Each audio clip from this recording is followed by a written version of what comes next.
എല്ലാവർക്കും news first മലയാളത്തിന്റെ പുതിയൊരു വീഡിയോയിലേക്ക് സ്വാഗതം. ക്രിക്കറ്റ് വാർത്തകൾ ആദ്യമേ അറിയാൻ ഈ ചാനൽ മറക്കാതെ സബ്സ്ക്രൈബ് ചെയ്യുക. ഇന്ത്യ സൗത്ത് ആഫ്രിക്ക ടെസ്റ്റ് മത്സരം പുരോഗമിക്കുകയാണ്. ടോസ് നഷ്ടപ്പെട്ട് ബാറ്റിംഗിനിറങ്ങിയ ഇന്ത്യ ആദ്യ ഇന്നിംഗ്സ് അവസാനിപ്പിച്ചപ്പോൾ 245 റൺസിന് ഓൾ ഔട്ടാകുകയായിരുന്നു. ഇന്ത്യയ്ക്കു വേണ്ടി KL രാഹുൽ മികച്ച പ്രകടനമാണ് കാഴ്ചവെച്ചത്. രാഹുലിന്റെ ഇന്നിംഗ്സാണ് ഇന്ത്യയ്ക്ക് ഭേദപ്പെട്ട സ്കോർ സമ്മാനിച്ചത്. 137 പന്തിൽ നിന്ന് 4 സിക്സും 14 ഫോറും അടക്കം 101 റൺസെടുത്ത രാഹുൽ 10ാമനായാണ് പുറത്തായത്. അതുപോലെ തന്നെ വിരാട് കോഹ്ലി, ശ്രേയസ് അയ്യർ എന്നിവരും മികച്ച പ്രകടനമാണ് കാഴ്ചവെച്ചത്. സൗത്ത് ആഫ്രിക്കയ്ക്ക് വേണ്ടി പേസർ റബാദ 5 വിക്കറ്റ് വീഴ്ത്തിയപ്പോൾ നാന്ദ്രെ ബർഗർ 3 വിക്കറ്റും വീഴ്ത്തി. ആദ്യ ഇന്നിംഗ്സ് കളിക്കാൻ ഇറങ്ങിയ സൗത്ത് ആഫ്രിക്കയ്ക്ക് മോശം തുടക്കം തന്നെയാണ് ലഭിച്ചത്.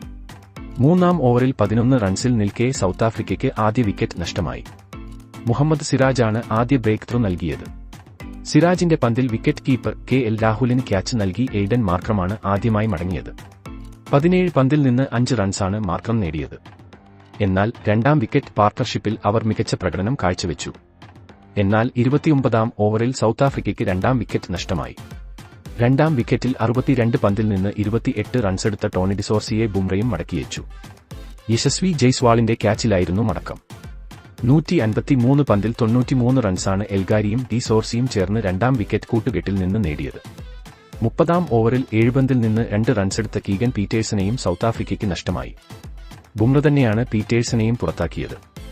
എന്നാൽ സൗത്ത് ആഫ്രിക്കയ്ക്ക് വേണ്ടി ഡീൻ എൽഗർ മികച്ച പ്രകടനമാണ് കാഴ്ചവെച്ചത്.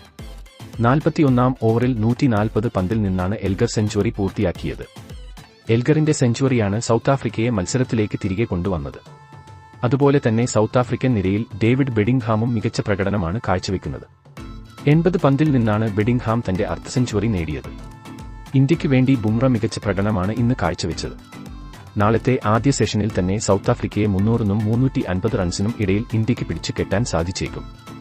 അങ്ങനെയാണെങ്കിൽ രണ്ടാം ഇന്നിംഗ്സിൽ മികച്ച പ്രകടനം കാഴ്ചവെച്ച് കളി ഇന്ത്യ വിജയിക്കും എന്ന് ഉറപ്പാണ്.